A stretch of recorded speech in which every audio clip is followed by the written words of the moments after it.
Assalamualaikum warahmatullahi wabarakatuh. Saya Risalina Mirta, dokter spesialis jantung dan pembuluh darah, pengajar di Fakultas Kedokteran Universitas 11 Maret, Rumah Sakit Universitas 11 Maret. Nah, kali ini kita akan belajar tentang kertas EKG. EKG itu merupakan suatu grafik yang kemudian digambarkan pada suatu kertas EKG dengan ukuran-ukuran tertentu. Nah, untuk dapat menginterpretasi EKG dengan baik dan benar, maka kita harus mengenali dengan baik apa yang ada di kertas EKG itu. Di sesi kali ini kita akan belajar mengenali kertas EKG dengan lebih dekat. Kenapa penting? Karena kalau kita tidak kenal dengan baik, maka kita bisa melakukan salah interpretasi, bahkan kita kemudian bisa menjadi salah diagnosis. Kenapa begitu? Yuk kita simak ilustrasi yang segera tayang berikut ini. Nah, di sesi kali ini berkaitan dengan kertas EKG, kita akan membagi menjadi 3 subtema, yaitu tentang kertas EKG itu sendiri, kalibrasi EKG, dan kecepatan perekaman kertas EKG. Di akhir sesi ini, rekan-rekan dokter muda diharapkan dapat memahami apa saja yang ada pada kertas EKG itu, memahami kalibrasi dan kecepatan perekaman kertas EKG, dan apa pengaruhnya terhadap interpretasi EKG yang kita kerjakan jika kalibrasi atau kecepatan kertasnya kita ubah. Nah, langsung saja dalam melakukan interpretasi EKG, maka kita harus tahu apa saja yang bisa kita nilai dari kertas EKG itu. Kita juga harus hafal ukuran-ukurannya pada arah yang kotak yang vertikal, kemudian kotak yang horizontal, itu ukurannya berapa kita harus paham. Nah, EKG atau elektrokardiogram merupakan grafik yang memperlihatkan voltase atau aktivitas listrik jantung pada sumbu Y atau sumbu vertikal versus waktu dari aktivitas listrik jantung itu pada sumbu X atau sumbu horizontal.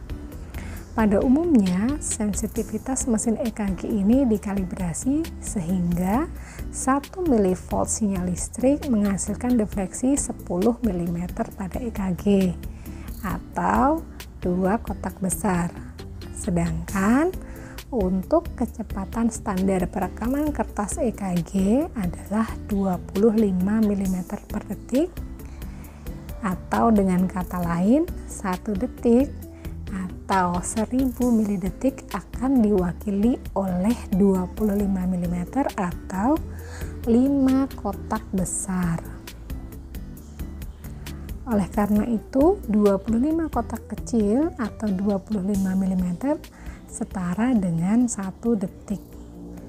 Nah, kemudian jika kita perbesar gambar ini menjadi seperti ini, maka 5 mm atau 1 kotak besar akan setara dengan 1000 milidetik dibagi 5, yaitu 200 milidetik atau 0,2 detik.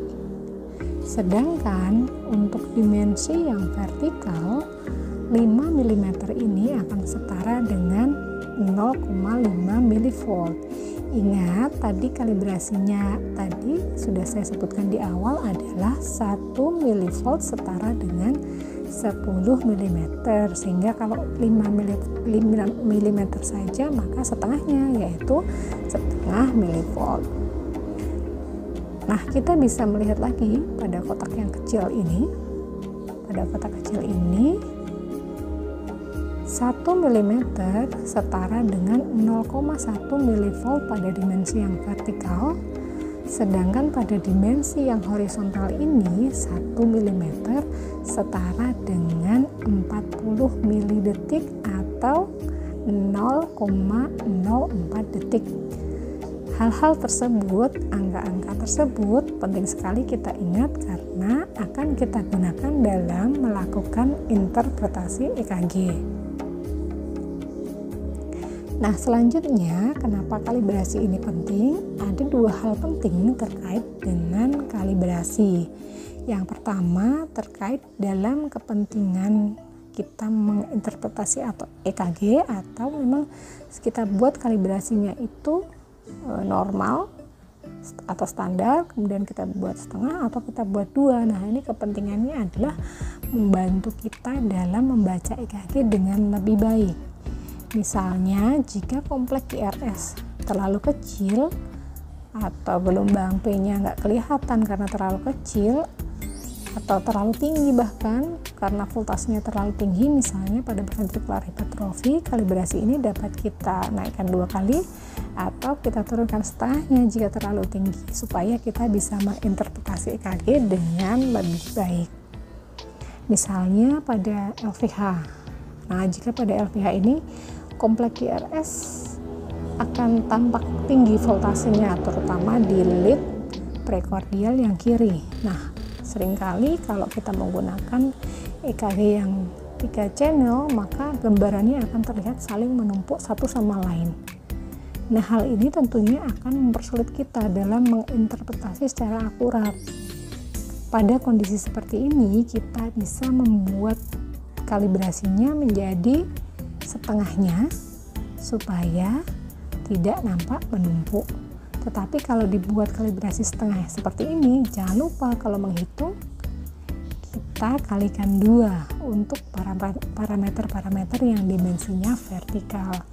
Sebaliknya, kalau kompleks QRS atau gelombang P-nya terlalu kecil sehingga tidak jelas terlihat, maka kalibrasi bisa kita naikkan menjadi 2 kalinya untuk membantu kita melihat lebih jelas, misalkan apakah memang sebetulnya ada gelombang P atau tidak.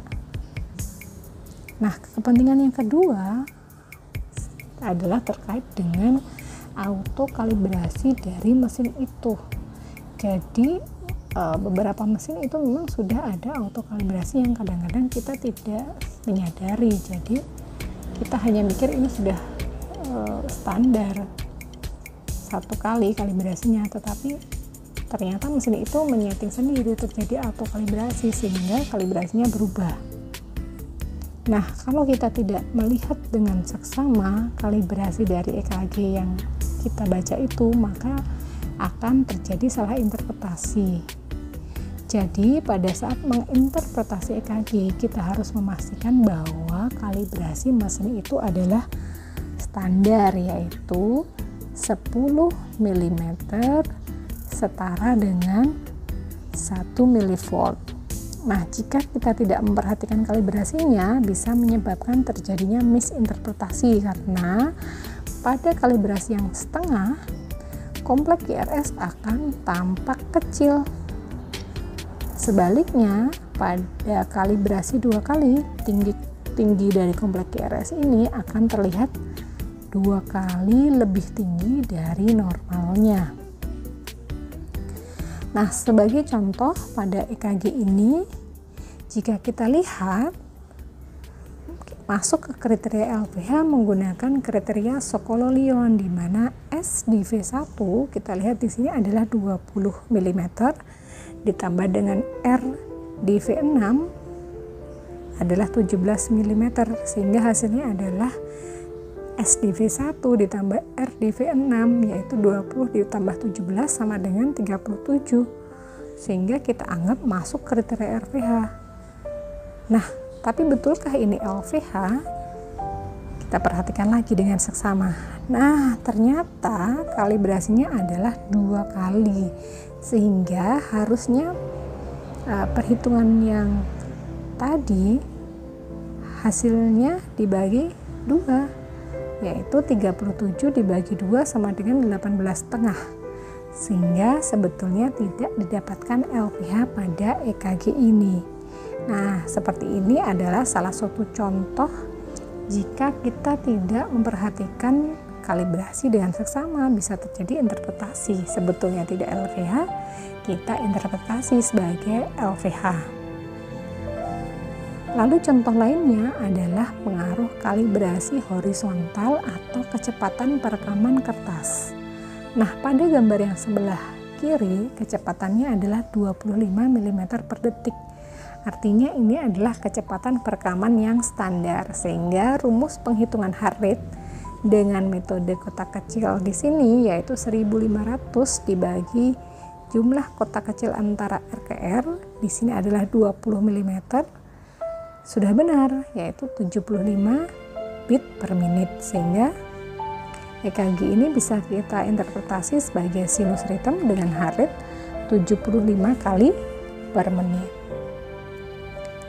Sudah betul. Nah, lalu bagaimana jika kecepatan kertas diubah? Contohnya pada gambar sebelah kanan. Jika kita menggunakan rumus penghitungan heart rate menggunakan metode kotak kecil, maka heart rate-nya adalah 1500 dibagi 40, hasilnya adalah 37,5. Wah, berarti EKG ini atau pasien ini adalah mengalami sinus bradikari dong. Betulkah? Coba kita perhatikan lagi dengan seksama. Ternyata paper speed-nya adalah 50 mm per detik. Sehingga perhitungan tadi adalah salah. Karena speed standarnya adalah tadi 25, padahal ini 50, sehingga dengan paper speed yang 50 ini, yang 2 kali di atas standar ini, hasil perhitungan tadi 37,5 kita kalikan 2. Jadi harinya adalah 75 mm per detik. Sehingga bisa kita interpretasi juga EKG yang sebelah kanan ini sebetulnya normal, yaitu sinus ritem dengan heart rate 75 kali per menit. Nah, demikian sesi kita kali ini. Saya harap dapat memberikan manfaat kepada teman-teman semua. Jika ada pertanyaan bisa ditanyakan langsung atau bisa dituliskan di kolom komentar di bawah ini. Terima kasih atas perhatiannya. Wassalamualaikum warahmatullahi wabarakatuh.